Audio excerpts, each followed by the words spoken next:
meu, se tornou, né, um grande amigo meu ao longo aí das estradas, passando um pouco de raiva junto, mas estamos aí. Meu grande amigo, Rafael Carvalho. Seja muito bem-vindo, Rafael. Já falou algumas vezes, né? E você é um cara que eu tenho um carinho especial. É muito Opa! bom. Igual eu falei no começo aqui do programa, Deus faz as coisas certas, né? Hoje eu tive a oportunidade de conversar com duas pessoas que, né, não é por acaso, né? Mas, querendo ou não, fez a gente se encontrar, né?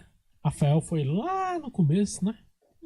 Um Tem aluno tempo, né? meu, e há pouco mais de um ano nos tornamos irmãos de mesma igreja, né? Sim, sim. Estamos ali, irmãos de mesma igreja, e hoje a gente está aqui com um papo com o gestor. Rafael, que se tornou empreendedor agora, né? Agora é um empreendedor de Graças sucesso. a Deus. Graças a Deus se tornou um empreendedor e está aí nessa nossa jornada de empreendimento com sucesso, né? Escalando, que é algo que eu acho incrível, eu acho muito bacana. Primeiro, parabéns, né? Obrigado.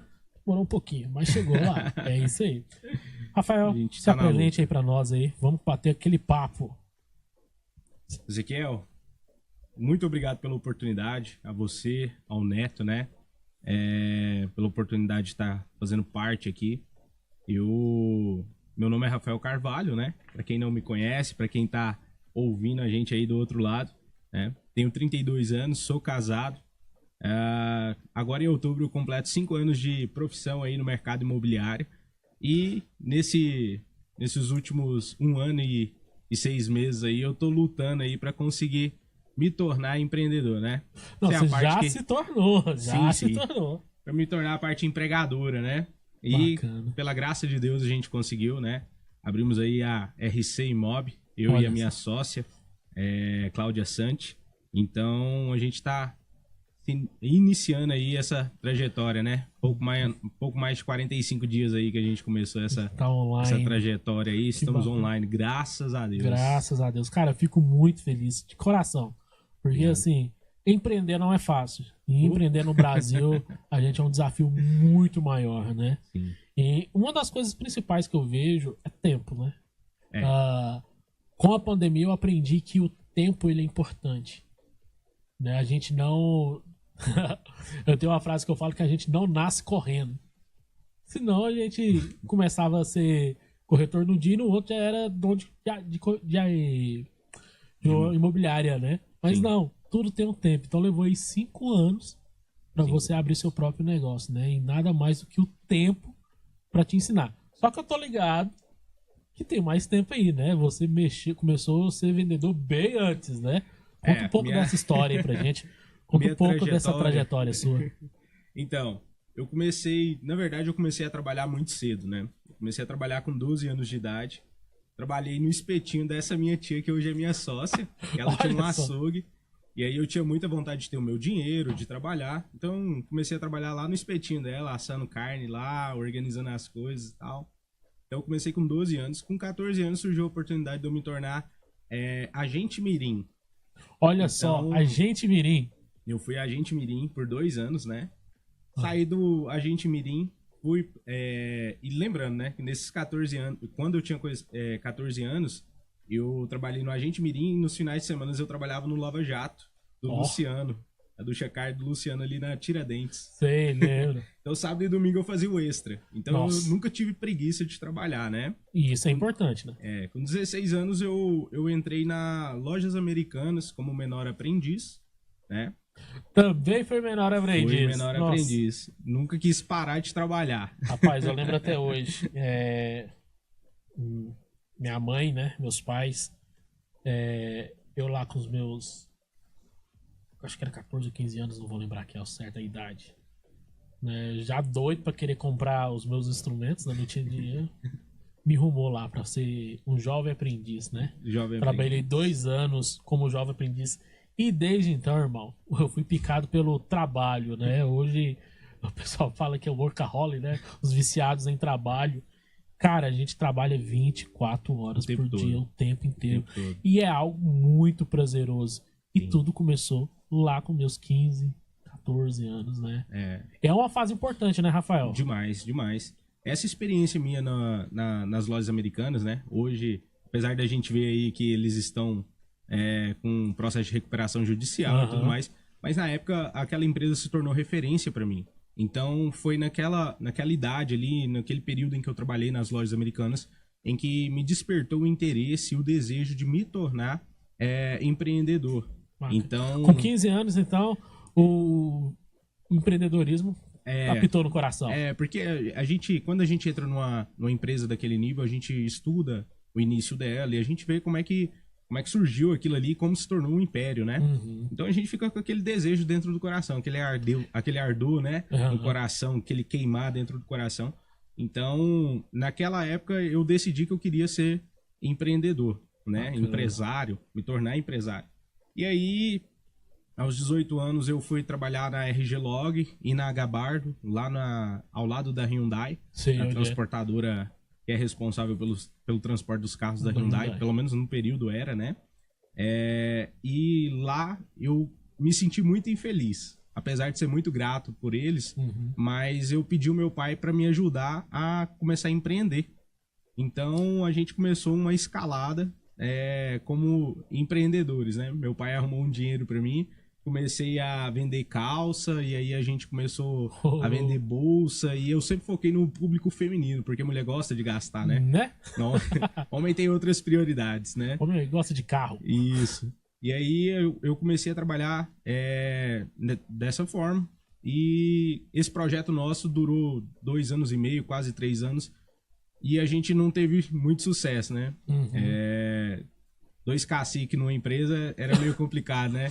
Acabou que a gente adiou esse processo. E nesse período eu conheci a minha esposa, me tornei representante comercial e comecei a trabalhar com atendimento ao público, né? A vendas e tudo mais. E dos 20 aos 27 eu fui representante comercial.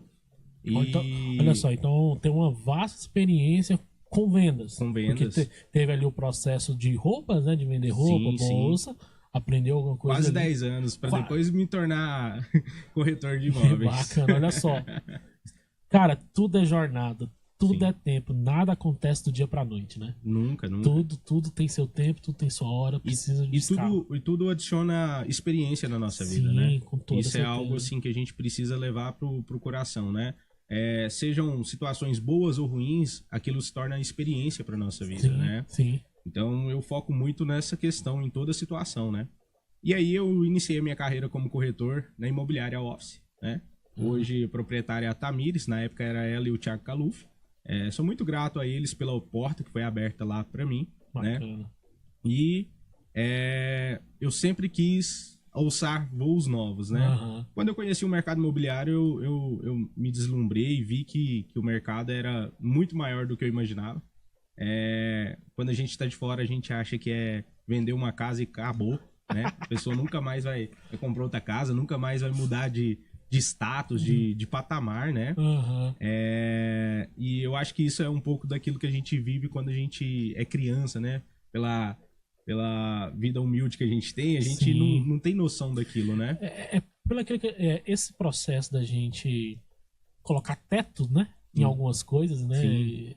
E a gente acaba ficando preso àquilo, né? Então, quando a gente sai dessa bolha, a gente se desloca desse mundo, a gente vê que existe um outro mundo, a cabeça dá aquela abertura pra gente entender que, cara, tem muita coisa. É a virada de chave. É a virada de chave, tem muita coisa. E aí a gente conhecendo, eu conhecendo o mercado imobiliário, né? Conhecendo tudo que tange o mercado imobiliário, adquirindo experiência e tudo mais, comecei a alçar essa questão do crescimento dentro do mercado imobiliário. E aí, como eu era funcionário, eu me limitava muito em relação aos projetos que eu queria executar, né? E aí eu comecei a pensar e a planejar nessa possibilidade de me tornar um empreendedor, de ser o dono da minha própria imobiliária, né? Então, a RC Imob, ela nasceu por conta disso, né? Porque eu e a minha tia, a gente tem essa vontade de crescer, essa vontade de fazer coisas diferentes que nós vemos no mercado hoje, né? Então, a RC, ela é algo assim, para trazer algo diferente para o nosso público, né? Para os nossos clientes, né? Então, a gente sonha com isso, né? Bacana. E assim, o mundo do mercado imobiliário em Anápolis, ele cresce muito rápido, né? Cara, eu lembro há pouco tempo atrás, cara, não tinha esse tanto de lançamento que tem de imóvel. Não tinha esse tanto de condomínio que tem em Anápolis. Rapaz, Anápolis, você acorda num dia, no outro tem outro prédio levantado em Anápolis. É uma coisa incrível. Cresce muito em Anápolis isso. Anápolis expandiu de uma forma exponencial. Tem bairro que eu nem sei o nome. A densidade demográfica da nossa cidade ela é muito ampla, né? Muita gente vindo de fora para poder morar, para poder trabalhar. Então, assim, a nossa cidade ela tem um índice de crescimento muito maior do que várias outras cidades aqui da cidade. E isso influencia diretamente estado, né? No ramo que você trabalha, né? Com toda certeza. Com toda bacana, certeza. Bacana. Vamos lá, vamos falar da RC Mob, que é nosso cargo-chefe. Me conta aí um pouco da história da RC Mob, como ela... Por que a RC Mob? Por que você decidiu empreender nessa área com a RC Mob? Quais são os produtos que vocês têm ali? Né? É casa, mas que casa? Que casa tem casa de todo jeito. Você já me respondeu, né? já fez a pergunta respondendo ela. A gente trabalha com todo tipo de imóvel, né? Eu sou um perfil de corretor. O Wilton estava falando a respeito do perfil, do nicho que você trabalha, né? Uhum. Um abraço aí pro Wilton. Fiz o curso lá. Estávamos lá, né? Então, meu registro saiu da Casa do Sucesso também. Que bom, né? E o Wilton estava falando a respeito disso, né? Como é importante você traçar o seu perfil no mercado imobiliário para você usar novos voos, né? Eu sou um corretor que eu gosto de trabalhar com médio alto padrão. Então, eu foco em médio alto padrão. A minha tia, ela já é uma pessoa que gosta de trabalhar com econômico, né? Programa Minha Casa Minha Vida, né? Imóveis mais baratos, né? Olha só que bacana. Então vocês se completam. Com toda certeza. Que bacana. Assim, só colocando um abre aspas dentro desse assunto, eu acho isso incrível. Incrível. Porque eu sei que isso dá certo, porque tem dado certo comigo e com o Neto, meu sócio, né? Vulgo, meu irmão. E é uma das sociedades que tem dado certo há muitos anos. Eu e o Neto, a gente é sócio há mais de 15 anos junto, trabalha junto há mais de 15 anos. Uhum. Claro que uma vez ou outra dá aquela brigazinha básica de irmão, né? Não é uma briga, é uma discussão. A gente fala que a gente conversa um pouco mais alto, não é uma briga. Mas dá certo. E cada um na sua área, cada um se completa, né? Ele dentro da sua área e eu dentro da minha área, e a gente vai conversando.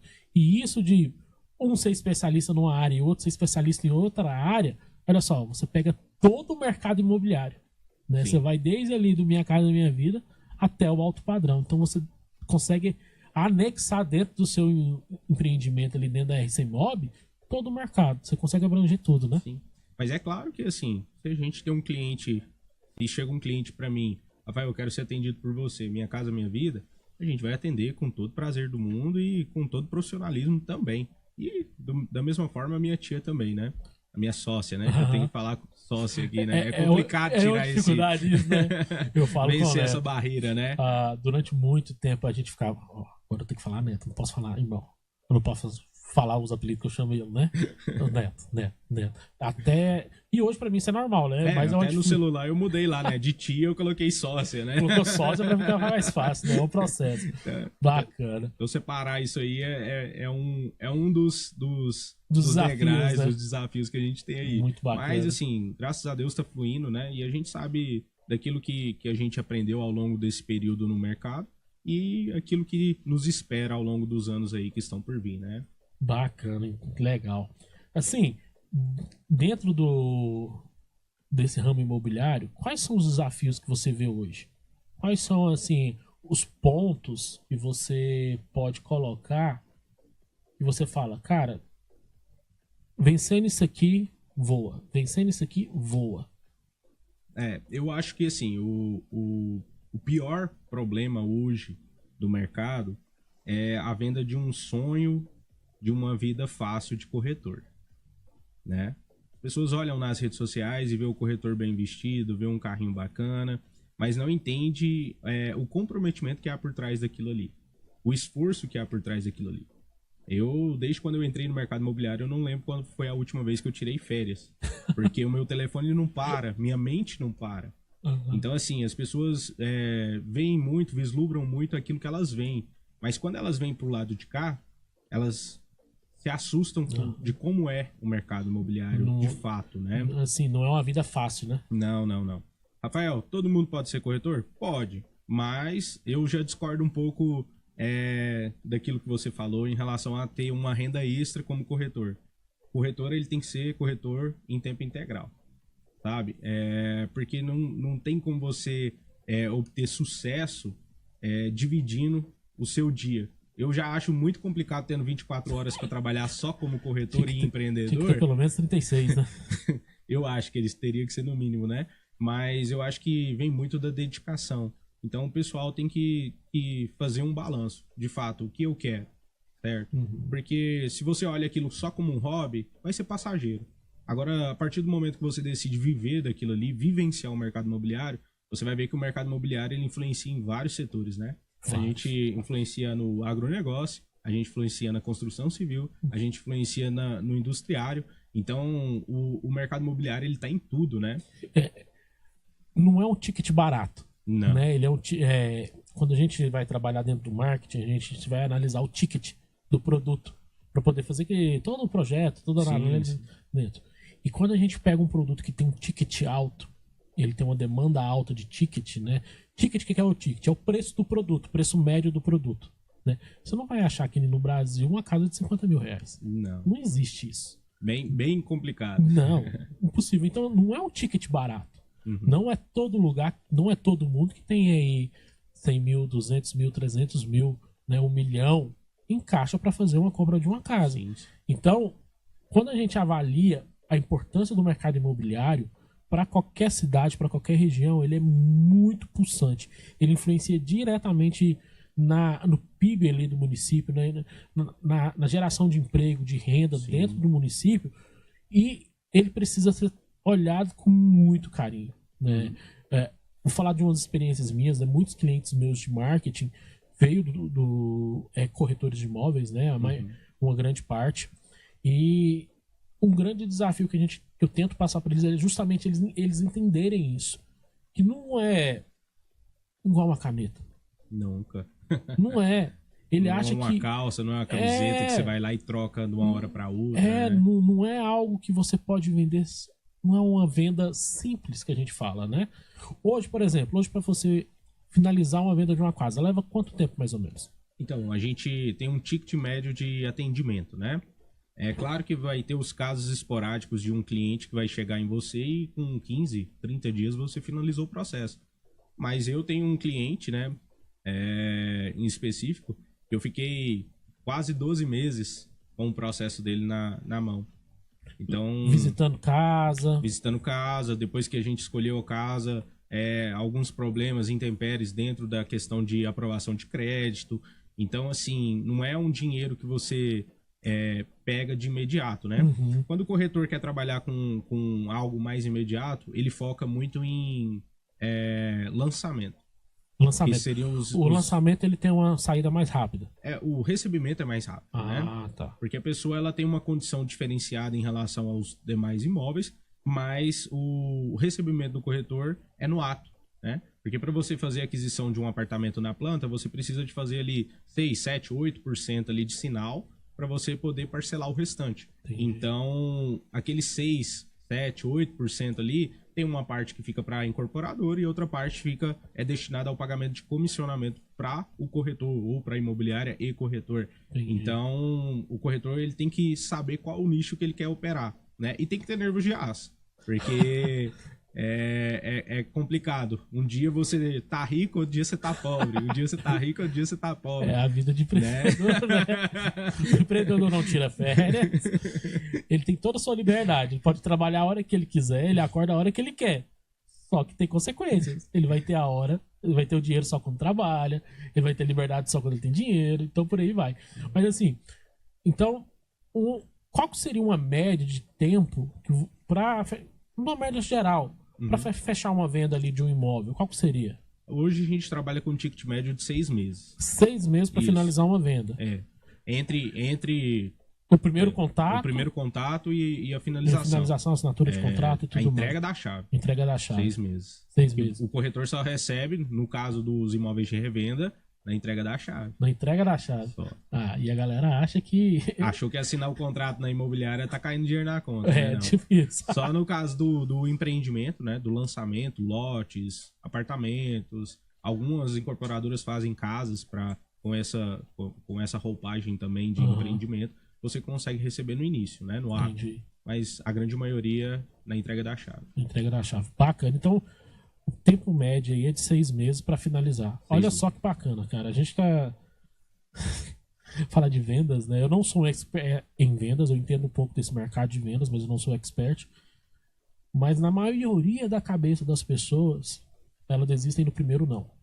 Sim. E você falou pra mim que leva 6 meses, cara. Eu não falei dos nãos, né? É, não falou nem dos não. Você leva 6 meses pra fazer uma venda, cara. Olha só que... Cara, não pode desistir. É perseverança. A gente trabalha aí... Pra gente ter um ticket bacana, a gente trabalha aí em média aí 40, 50 clientes simultâneos. Simultaneamente. Pra você conseguir ter esse recebimento, né? Ah, o WhatsApp não para. Não. Você tá doido. Não, irmão. Já recebi ligação de madrugada. E tem que atender. Atende. Barco. Não. Vamos lá. Tô aqui, vamos lá. Pô, eu tenho horário pra visitar a casa só domingo, 4 horas da tarde. Vamos lá. Vamos. Desse jeito, né? É assim, irmão. Bacana. Inclusive, no sábado passado, eu cheguei um pouquinho mais tarde aqui, porque eu tava em atendimento. Tava em atendimento do cliente. E fechou? Uai, estamos em negociação. Ó, que coisa boa. Tá quase acontecendo, hein? Tudo é um processo, né, Rafael? Eu vejo assim, a venda de casa, eu participei um pouco desse mercado, eu acho ela muito, muito interessante, porque não é simplesmente uma venda, né? Não. Tipo assim, eu quero esse copo, vou lá e compro esse copo. Engloba toda uma estrutura, engloba toda a família, né? É um processo muito longo e um processo que a gente precisa ter muita atenção. Conta pra mim, como é que é esse processo? Como é que vocês fazem lá? Claro que você não vai... A gente chega o lead, a gente entra em contato e aí a gente vai fazer um filtro com o cliente para poder entender a realidade do cliente. A grande maioria dos clientes entram em contato com a gente com imóvel que eles não têm condição de comprar. Por isso a importância da assessoria, da consultoria de um corretor de imóvel. Então, peraí. Corretor de imóveis, então, não é um vendedor? É um consultor? É um consultor. Olha só que bacana. Ele vai trazer você para sua realidade, irmão. Que massa, velho. Você sabe qual que é o maior problema do brasileiro? O maior problema do brasileiro é o seguinte: ele não tem aquilo que ele pode ter porque ele quer algo que ele não consegue. Entendeu? Então, assim, ele nunca vai ter aquilo que ele sonha porque ele não dá o primeiro passo de comprar aquilo que ele consegue comprar no momento. São os degraus, né? Os degraus da vida. Ele quer pular ali 5, 6 andares de uma vez. O cara tem condição de comprar uma casa Minha Casa Minha Vida, 200, 300 mil reais, e ele quer comprar uma casa de 1 milhão.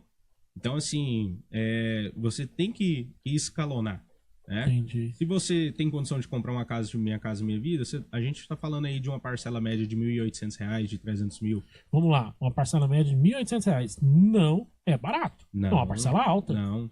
E aí, quando a gente vai para uma casa de médio alto padrão, de R$ 1 milhão, nós estamos falando de uma taxa média aí de 10,75 ao ano. Ou seja, a gente está falando aí de perto de R$ 10 mil de parcela mês. 10k de parcela. Isso. E isso, assim, claro que vai depender de perfil para perfil e aquilo que você pode dar de entrada, né? Então você precisa de procurar um consultor para que ele possa fazer a sua avaliação, possa fazer a simulação do seu potencial de compra para a gente poder trazer o produto ideal para você. Né? Bacana. Isso não significa que você vai comprar um imóvel de Minha Casa Minha Vida e que você vai morrer no imóvel Minha Casa Minha Vida. Obviamente, né? São os degraus, né? Degraus. Ninguém nasce correndo. Não. Ninguém nasce correndo. Então existe o processo. Sim. Tudo tem um processo. E eu acho isso muito bacana. Recentemente, né? A gente viveu isso. Eu vivi particularmente isso. A gente fez um projeto, eu e o Neto, de longo prazo, né? E esse projeto se concretizou. E é uma coisa que, tipo assim, passo a passo. Primeiro faz esse passo, depois sobe esse degrau, depois sobe esse, depois sobe esse, depois sobe esse. E isso eu vejo muito você falando aí 6 meses, né? São os degraus que você tem que seguir com o seu cliente, né? Primeiro entender qual que é a necessidade dele. Então já tira aquela ideia de vendedor, já traz aquela ideia de um consultor, né? A pessoa que vai te orientar, vai me orientar a comprar o melhor que é pra mim, Sim. não o que é o meu sonho, porque meu sonho até eu vou conquistar, mas existe um processo pra me chegar até lá. É um prazo, né? Existe um prazo. Né? Eu acho isso muito bacana mesmo, assim, quando a pessoa, eu falo de marketing, né? Quando a pessoa entende que ela sai de vendedor para consultor, esquece. O cliente é pro resto da vida. Uhum. Você garante aquilo ali, o cara vai comprar qualquer outra coisa. Ele vai ligar para você e vai falar assim, cara, o que você acha? Você vai dar suas opiniões. Por quê? Porque sei lá, não foi um vendedor. Né?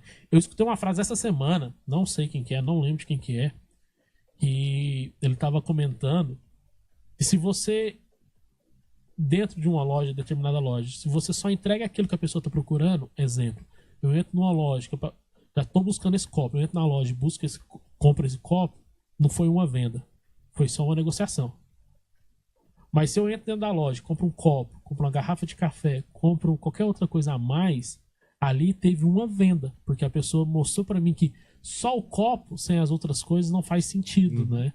E isso é muito interessante. Quando você fala de imóvel, eu vejo muito isso acontecer. Que, poxa, eu quero um imóvel de 1 milhão, 1,5 milhão. Mas espera, é o que eu consigo hoje? É o que eu preciso hoje?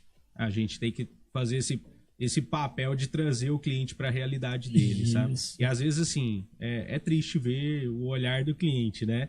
Mas na hora que ele entende, ele sabe que aquilo ali foi a melhor opção para ele, né? Bacana. Então, a gente tenta trazer o máximo de realidade pro cliente. Bacana. Né? Conta pra mim uma experiência assim que ficou marcado pra você.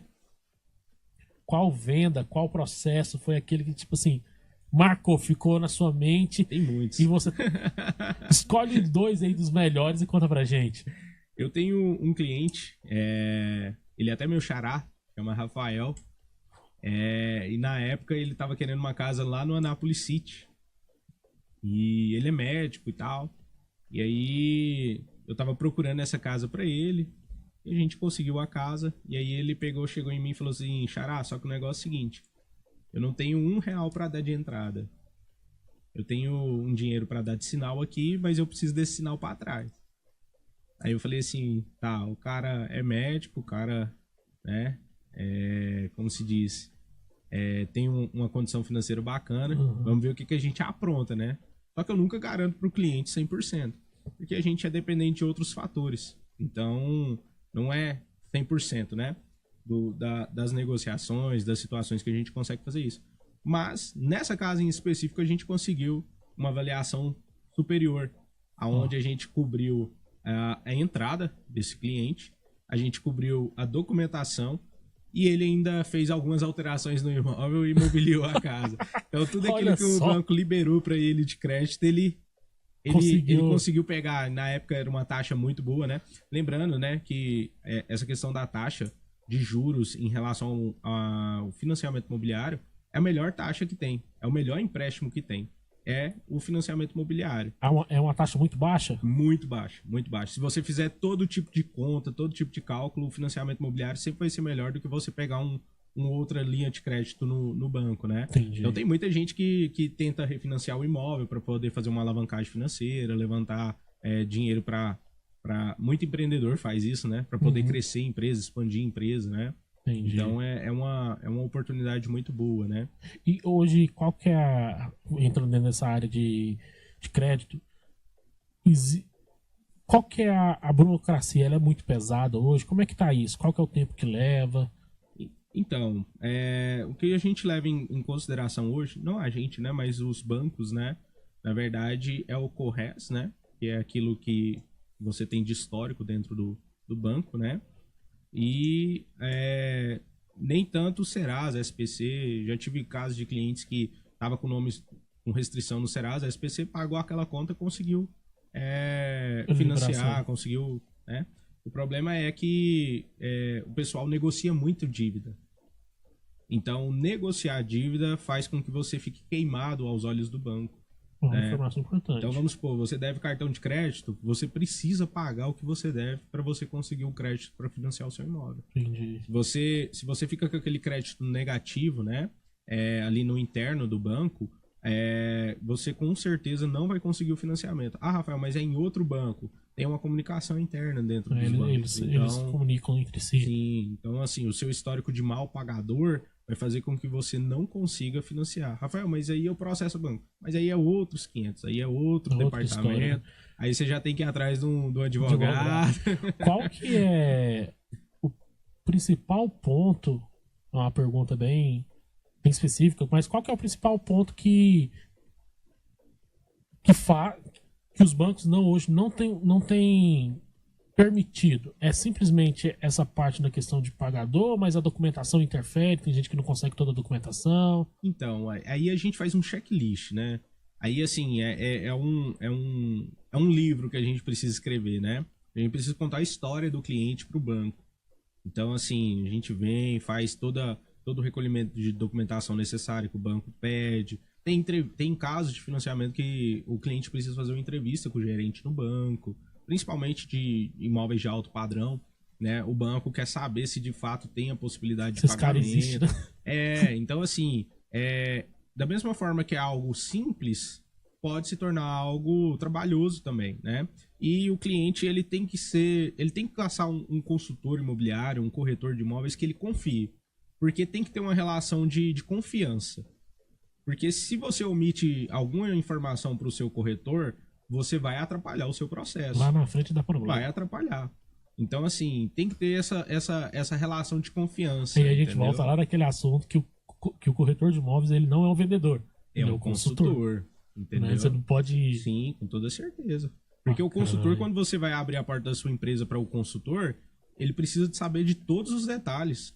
Tudo que você tira da sua empresa, por cima ou por baixo, ele tem que saber o que está acontecendo, porque senão o trabalho dele não vai ser efetivo naquele lugar. Ele não consegue solucionar os problemas. Sim, e da mesma forma é o corretor de imóveis. Aí o cara ganha 20 mil por mês, aí ele acha que se ele falar que ganha 10, ele vai pagar menos na taxa de juros. Isso não vai interferir. A gente só tem uma interferência nessa questão de valor de renda no Minha Casa Minha Vida. E a Caixa, ela é bem burocrática em relação a essa comprovação de renda. Entendi. Então, não tem como o cara omitir, de fato, o que ele ganha ali para a Caixa. Entendi. Né? Dentro disso, qual que seria o conselho que você vai dar aí para a pessoa que quer comprar um imóvel? De forma geral, pode ser o primeiro imóvel ou já tem um imóvel e quer comprar um outro imóvel. Qual é o seu conselho hoje? O meu conselho é procurar a RC Imóvel. Primeiro. Então, como é que eu acho a RC Imóvel? A RC Imóvel tá no Instagram, @RC Imóvel, né? Você pode seguir a RC Imóvel, pode chamar a gente lá, tem um link lá com os telefones de contato e a gente vai direcionar você para um consultor que possa te atender. Às vezes até eu mesmo vou estar te atendendo lá com todo o prazer do mundo, né? O conselho principal é esse, o Ezequiel. Não fuja do corretor, não fuja do consultor imobiliário, né? Ele não tá roubando de você. Isso aí, o pessoal tem uma visão, cara, muito difícil de vencer isso no mercado imobiliário. O corretor, ele é um facilitador de meios para você adquirir o seu sonho, para você adquirir a sua casa. Então, procure um corretor da sua confiança, busque indicação, né? Isso é primordial, porque a pessoa vai te orientar da melhor forma possível para você conseguir realizar o seu sonho, né? Seja ele um sonho da primeira casa, seja mudar de imóvel, seja investir, né? Comprar para investir. O corretor de imóveis, ele tem que ser o seu amigo. Então, procure o corretor de imóveis.